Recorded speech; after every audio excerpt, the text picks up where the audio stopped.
Con respecto a las medidas que se han tomado, que son medidas que uno no toma arbitrariamente, son medidas que la Nación nos va informando y las vamos tomando, es de que los niños que han venido o adultos de estas zonas mencionadas, desde el día sábado, se ampliaron los países, en ellos también estaba España, se han tomado la precaución de un aislamiento de 14 días, que los lugares públicos y privados, tanto el ámbito laboral como el ámbito escolar, ya lo saben, porque la doctora Hansen hizo también un trabajo arduo de avisar a cada institución, entonces esas personas no hace falta que vengan a buscar certificados, solamente tienen que avisar y ya los lugares estos saben de las personas que han venido y tienen que quedarse en su casa.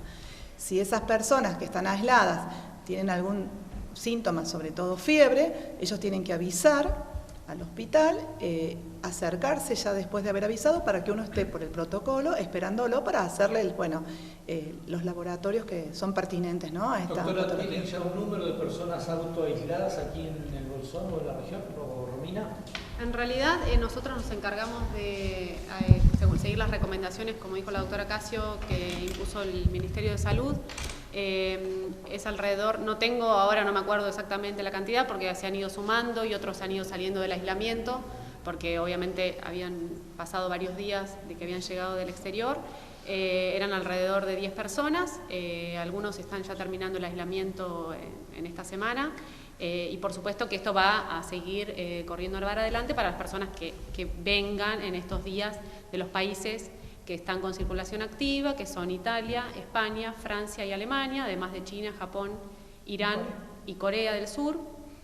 Probablemente esto vaya cambiando, es decir, que esta información que nosotros estamos dando hoy puede ser que mañana sea distinta y se haya agregado otro país, o que Argentina tenga circulación activa en algún momento y esto se invalide. Doctora, ¿sí? Doctora, ¿cuáles son las diferencias de la gripe común y el coronavirus? Porque los primeros síntomas son muy parecidos. En realidad lo que está descrito es que es indistinguible en un inicio de una gripe común. Yo les puedo decir cómo se define un caso sospechoso de coronavirus ahora.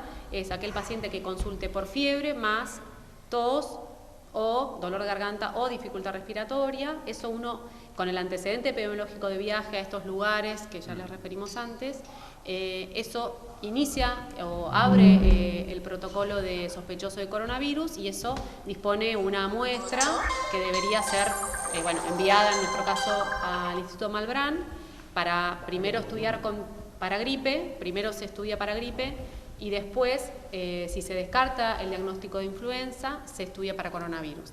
Esto lo digo porque hace un poco referencia a la pregunta que vos me hacés con respecto a cómo es la diferencia, ¿sí? Se estudia para gripe y si es negativo se estudia para coronavirus, significa que clínicamente por ahora no hay alguna forma de distinguirlo. Probablemente después con el correr de los días de evolución del paciente uno tenga algún otro dato, pero en un inicio no hay datos que hagan poder, sin el análisis, confirmar o descartarlo. ¿El protocolo les marca algún tipo de restricción para la concentración de gente? Por ahora no. Nosotros las normas que tenemos del Ministerio de Salud de la Nación, que son las mismas que hace el Ministerio de Salud de la provincia, digamos que avala, porque cada provincia puede tomar sus decisiones, son que no hay cambios ni con respecto a la concurrencia a clases, ni con respecto a situaciones de aglomeración de gente. Sí, esto del aislamiento, del autoaislamiento de personas que concurran a establecimientos educativos, trabajo. El Ministerio de Trabajo dispuso una licencia por 14 días para estas personas y no hay un cambio con respecto a eso por el momento. Si hoy hay algún cambio, después se los informaremos. Se ha escuchado en diferentes medios que quizá darse la vacuna contra la gripe o contra la neumonía puede llegar, digamos, a ser más leve o evitar el contagio. ¿Esto es posible? A ver, las personas que requieran o que tengan indicación de vacunación antigripal y vacunación contra la neumonía, que son los menores de 2 años, los mayores de 65 años, y las embarazadas, los trabajadores de salud, y en el medio las personas con factores de riesgo, deben recibir la vacuna antigripal y dentro de esos grupos algunos también la de la neumonía. No hay hasta el momento ninguna información, científica que avale que la vacuna antigripal o la vacuna de la neumonía va a proteger frente al coronavirus. Y desde el sentido común son gérmenes diferentes, son virus distintos y uno no podría decir que tenga que haber alguna protección. Así que la gente se tiene que vacunar porque también puede haber coinfecciones, es decir, puede ser que se contagien de influenza, o sea, gripe, y además de coronavirus. Y eso sería, digamos, obviamente que 2 infecciones. El sistema inmune, luchar contra 2 infecciones no es lo mismo que contra una, así que la vacuna tiene que estar. Aprovecho, digamos, como para reforzar esto de la vacunación. Todavía no tenemos la vacuna, pero apenas llegue, los grupos de riesgo deben saber que tienen que venir a vacunarse.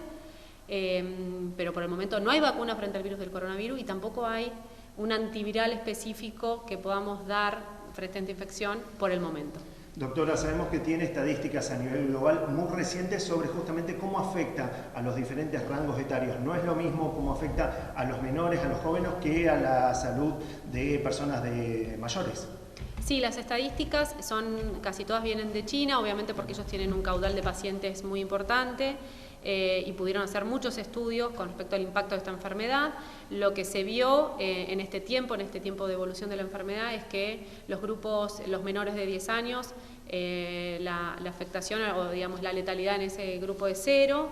A medida que va avanzando la edad, hay un aumento sensible en esta mortalidad a partir de los 60 años, y son los grupos que también coinciden con los grupos de más riesgo para la gripe, y si a eso le sumamos otras enfermedades, como pueden ser enfermedades cardiovasculares, enfermedades pulmonares crónicas, diabetes, eso agrega todavía aún más riesgo para estas personas. Esto no quita que todas las personas deben tener claras cuáles son las medidas de prevención frente a este virus, que es una infección respiratoria, y frente a todos los virus que causan infecciones respiratorias, porque pueden generar infecciones también graves, aunque en mucho menor medida que en grupos de más edad.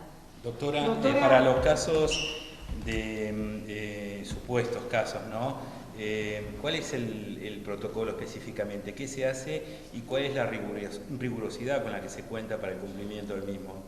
Es un poco lo que explicó la doctora Casio previamente. En realidad los pacientes tenemos varias formas, o sea, tenemos pacientes que tenemos identificados como en aislamiento, esos saben que tienen que avisar al hospital, y aquellos que no estén en esa condición, pero que uno los pueda ubicar como caso sospechoso, son los pacientes que van a concurrir al hospital, que para eso hay cartelería que dice que el paciente tiene que solicitar un barbijo, y va a ser atendido por un médico de guardia que va a evaluar la condición de ese paciente con los datos epidemiológicos, y ahí se evaluará si cumple o no criterios de caso sospechoso. Si eso lo cumple, ese paciente tiene que cumplir un aislamiento de gota. No es lo mismo que el aislamiento que se cumple para hantavirus, es un aislamiento diferente, es decir que el barbijo que se utiliza es distinto y las precauciones respiratorias son diferentes.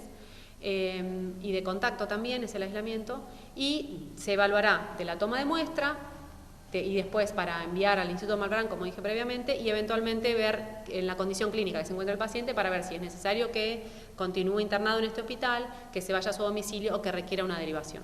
Por ahora lo que estamos viendo es que este virus es un poco menos agresivo su evolución, a diferencia del hantavirus, que es lo que estamos nosotros acostumbrados. Por supuesto, todo esto es dinámico, es un virus que apareció ahora, que si bien era conocido, pero se presentó de otra manera. Puede ser que cosas que hoy digamos, mañana vayan a cambiar. Por ahora lo que se sabe es que la persona que contagia seguro es el que tiene fiebre.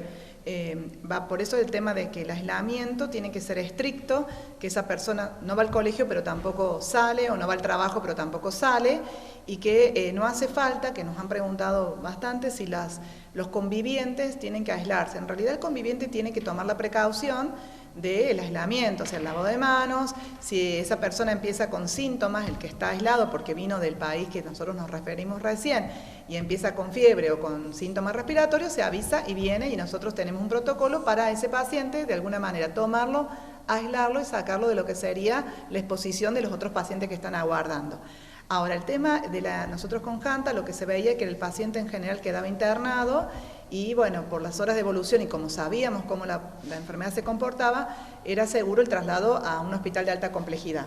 En este caso se están viendo que hay casos, incluso se ha comentado en la ciudad de Buenos Aires, con personas más jóvenes, menores de 60 años, que la evolución no ha sido tan tórpida, y que una vez que uno toma la muestra, si el paciente no requiere ningún tratamiento de sostén hospitalario, puede ser que quede recluido en su casa, y ahí se tomarán otras medidas de aislamiento diferentes, ya un poco más estrictas que solamente estar en una habitación.